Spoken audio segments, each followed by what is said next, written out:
Halo pendengar cerita, pernahkah kalian membayangkan hidup di sebuah desa terpencil yang hampir tidak berpenghuni?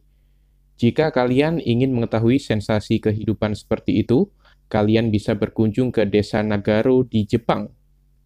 Meskipun sedikit manusia yang hidup di sana, tapi tenang saja, karena di sana banyak sekali boneka yang akan menemani kalian menjalani kehidupan yang tenang, sepi, dan mungkin sedikit menyeramkan.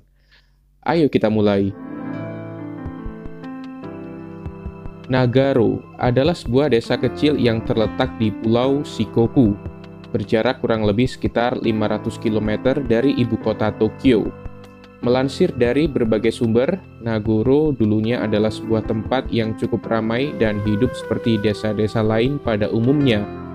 Namun seiring berjalannya waktu, tempat ini mulai ditinggalkan penduduknya karena ingin mencari pekerjaan yang lebih bagus dan pendapatan yang lebih besar di kota-kota besar, terutama di Tokyo. Nah, sejak saat itu, Nagoro mulai kehilangan penduduknya sedikit demi sedikit dan keadaan desa pun mulai sepi. Hal ini diperparah dengan keadaan Jepang yang memiliki tingkat kelahiran yang rendah secara nasional, sehingga pertumbuhan jumlah penduduk kecil dan hanya terpusat di kota-kota besar. Pada masa lalu, Nagoro dihuni sekitar 500 orang penduduk. Dengan panorama alamnya yang indah, tempat ini sempat menjadi tujuan wisata pada masa lalu. Saat penduduk mulai pergi satu persatu, Nagoro kini diyakini hanya dihuni sekitar 30 orang saja. Nah, perkenalkan Tsukimi Ayano.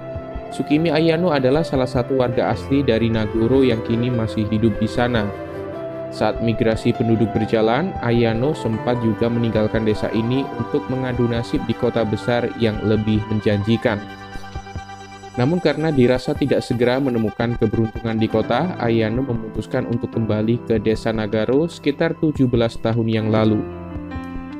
Keadaan desa yang dulunya menyenangkan dan ceria kini berubah menjadi sunyi dan nyaris tanpa aktivitas. Ayano semakin sedih ketika ayahnya meninggal dunia dan meninggalkan Ayano sendiri di desa yang telah kehilangan penduduknya itu. Saat Ayano merasa kesepian, dia berinisiatif untuk membuat boneka yang mirip dengan ayahnya agar kenangannya tetap hidup.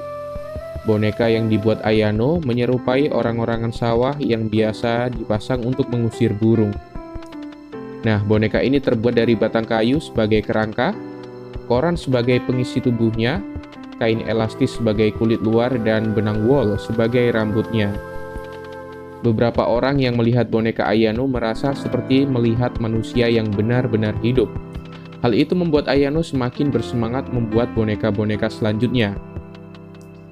Kini, sudah 17 tahun berlalu, boneka yang diciptakan Ayano berjumlah lebih dari 300 buah. Ayano menempatkan boneka-bonekanya di berbagai sudut desa, seperti di depan toko, di depan rumah, di jalan-jalan, bahkan di sekolah kosong yang kini sudah tidak digunakan untuk aktivitas belajar mengajar.